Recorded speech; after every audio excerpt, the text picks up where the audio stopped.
People के पेड़ के नीचे हम लक्ष्मी जी के साथ शनिवार के दिन आपसे मिलने के लिए आए हैं। शनिवार के दिन जो पीपल के वृक्ष के नीचे दिया लगाएगा उसके घर में कभी संपदा की कमी नहीं होगी। अरे दिन पीपल के वृक्ष के नीचे हमारा निवास होगा। आज भी नियम है, जिसको शनि लग जाता है एक काजल की डिब्बी ले लो और काजल की डिब्बी को 21 बार उतार कर उसको एकांत में जाकर जंगल आदि में एकांत में किसी पेड़ के नीचे इतना सा खड्डा खोद कर उसमें काजल की डिब्बी को डाल दो और मिट्टी से पूर दो, उस व्यक्ति का शनि समाप्त हो जाता है। काशी विश्वनाथ का नाम लेकर काजल की डिब्बी को 21 बार उतार कर अगर काशी विश्वनाथ का नाम लेकर शनि वाले व्यक्ति को अगर पेड़ के नीचे दबा दे, शनि समाप्त। लोग कहते हैं शनि चढ़ गया, 7.5 लग गई, ढैया लग गई, राहु लग गया, केतु लग गया, बृहस्पति लग गया, मंगल लग गया। शिव महापुराण की कथा कहती है कोई भी ग्रह लग जाए, घर में से 1 लोटा जल भरो, शिव जी पर जल चढ़ाना प्रारंभ करो, सारे ग्रह अनुकूल हो जाएंगे। तुम्हारा कोई भी ग्रह प्रतिकूल नहीं हो सकता, कोई ग्रह तुम्हें तकलीफ नहीं दे सकता, सब तुम्हारे अनुकूल हो। पीपल की जड़ में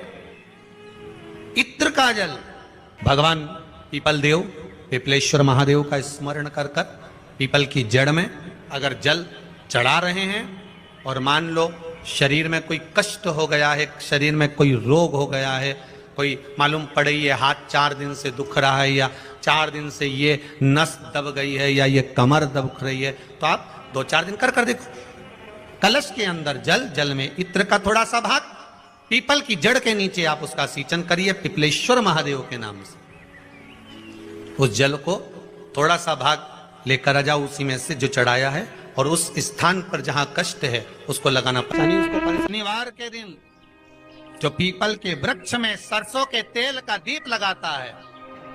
उसको शनि कभी परेशान नहीं करता। एक बात हमेशा ध्यान रखिएगा,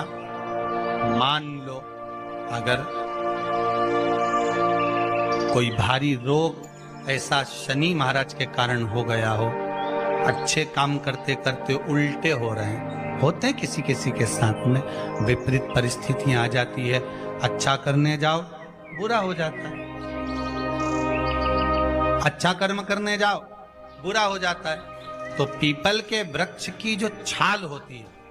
छाल देखिए पीपल के वृक्ष में जो छाल लगी होती है, उस छाल को घिसकर चंदन बनाकर भगवान शंकर का स्नान कराकर अभिषेक कराकर पूजन कराने के बाद में पिपलेश्वर महादेव का नाम लेकर, कौन से महादेव? पिपलेश्वर महादेव का नाम लेकर वो जो घिसी हुई छाल होती है उस छाल का तिलक भगवान शंकर को लगा लो और उसी का थोड़ा सा भाग अपने कंठ पर मस्तक पर लगाना प्रारंभ कर दो। धीरे धीरे जो विपरीत दशा है वो सुधरना प्रारंभ हो जाती है। पर नाम याद रखना पिपलेश्वर, जम के बोलिए पिपलेश्वर महादेव। बेलपत्री की मध्य पत्ती पर, बेलपत्री की बीच की पत्ती पर लगाया हुआ चंदन और पत्ती के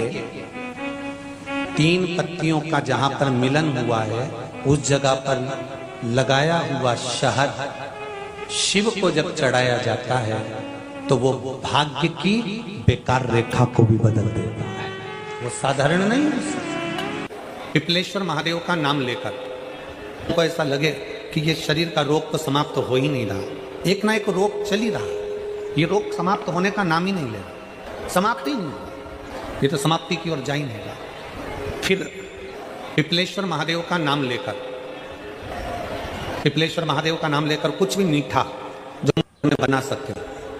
हलवा बना सकते हो हलवा, सीरा बना सकते हो सीरा, खीर बना सकते हो खीर, चूरमा बना सकते हो तो चूरमा, लड्डू बना सकते हो तो लड्डू, जो तुम घर में मीठा बना सकते हो उसका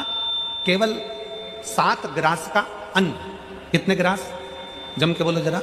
7 ग्रास। 7 ग्रास मतलब 7 कोर, 7 ग्रास का अन्न एक पात्र में लेना और पिपलेश्वर महादेव का नाम लेकर किसी भी शिवालय में, शंकर के मंदिर में जाकर एक बेलपत्र रखकर उस जो प्रसाद तुम बना कर ले गए हो, जो तुम भोग बना कर ले गए हो, उसका स्पर्श कर कर पिपलेश्वर महादेव का नाम लेकर शंकर को उस भोग को रखकर, बेलपत्र रखकर शिव जी को 7 बार एक ही लोटे का जल, केवल एक लोटे का जल 7 बार उत्तर की ओर मुख कर दक्षिण में खड़े होकर शंकर के शिवालय पर 7 बार एक ही लोटे का जल 7 बार थोड़ा थोड़ा कर उसको गिरा दीजिए, शिव जी के ऊपर चढ़ा दीजिए 7 बार। बाद में जो प्रसाद पर आपने बेलपत्र रखी है उसी बेलपत्री को उठाकर शंकर के शिवलिंग पर चढ़ा दीजिए। बाबा को प्रणाम करिए, बाबा मेरे शरीर का रोग समाप्त नहीं हो रहा, गोलियां खा रही हूँ, दवाई खा रही हूँ, कुंदकेश्वर महादेव का नाम लेकर दवाइयाँ ले रही हूँ, पर कभी घुटना, कभी कमर, कभी आँख, कभी थायराइड, कभी कुछ, कभी बीपी, कभी शुगर, कुछ ना कुछ चल ही रहा है। बाबा अब आपको संभालना। किसी भी दिन पिपलेश्वर महादेव का नाम लेकर वो चढ़ी हुई बेलपत्री लियाओ, प्रसाद लियाओ, घर पर आने पर जैसे ही घर के अंदर प्रवेश करो सबसे पहले बेलपत्री को चबा चबा कर खा लो। फिर वो जो प्रसाद है उस प्रसाद को 7 गांठ से थोड़ी थोड़ी देर में 7 बार में उसको खा लेना। बाबा देवाधिदेव महादेव का नाम लेकर, पिपलेश्वर महादेव देव का नाम लेकर प्रणाम कर कर जल का आचमन, हाथ की हथेली में जल लेकर 7 बार आचमन कर लीजिए और शिव का, पिपलेश्वर महादेव का नाम ले लीजिए। धीरे धीरे 15 दिन लगेंगे और 15 दिन में बीमारियां अपने आप कम होना प्रारंभ हो जाएगी और बाबा आपका हाथ पकड़कर आगे बढ़ाएंगे कि बीमारी खत्म ही नहीं होगी।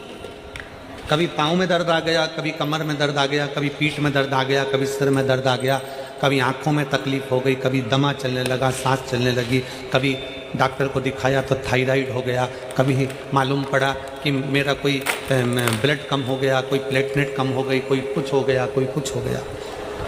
डॉक्टर को दिखाओ, डॉक्टर जो दवाई दे कुंदकेश्वर महादेव के नाम से उसको खाओ, के नाम से उसको खाओ। जिस दिन दिल से हारो ना, थोड़ी तकलीफ़ों में अगर घिर जाओ, तकलीफ़ें आ जाएं, कष्ट आ जाए, तकलीफ़ें जिस दिन तुम्हारे भीतर बहुत ज़्यादा मात्रा में आ जाए, उस दिन 3 बेलपत्र, एक बेलपत्र में पीला चंदन, बीच वाली पत्ती। जिस दिन तुम्हें लगे कि मैं बहुत दुखी चल रही हूँ और मेरा काम हो ही नहीं रहा, बहुत तकलीफ की ज़िंदगी चल रही है, कोई हाथ पकड़ने वाला नहीं है, कोई संभालने वाला नहीं है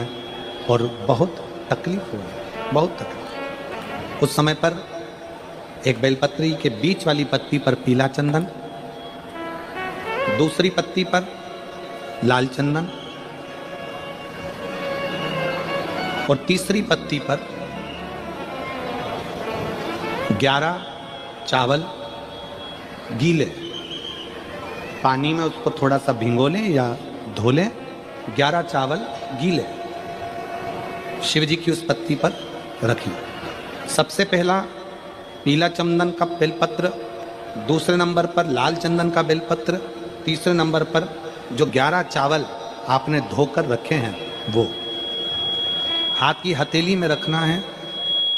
और हाथ की हथेली में रखकर अपनी कामना कर कर भगवान शंकर से विनय कर कर पंचाक्षर मंत्र नमः शिवाय या षडाक्षर मंत्र ओम नमः शिवाय या श्री शिवाय नमस्तुभ्यम बोलकर उस बेलपत्र पर सीधे हाथ में रखकर उल्टे हाथ का स्पर्श कर कर बाबा से अपने मन के भाव कहकर शंकर के शिवलिंग पर उसे समर्पित कर दीजिए। एक ही लोटा जल, जहां से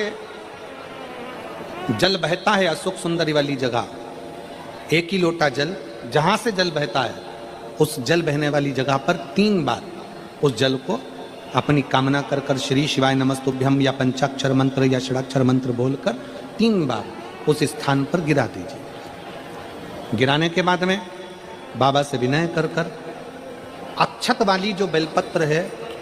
एक बेलपत्र और एक अक्षत उसमें से अपने लिए लेकर आ जाओ। उसको 2 महीना 3 महीना अपने घर में रखिए। जितना भी दुख है धीरे धीरे बाबा समाप्त कर कर खुशियां घर में लेकर आता ही तो होगा। खुशियां घर में आएगी जरूर। जब घर से निकलो तो काम जरूर कर कर निकलो।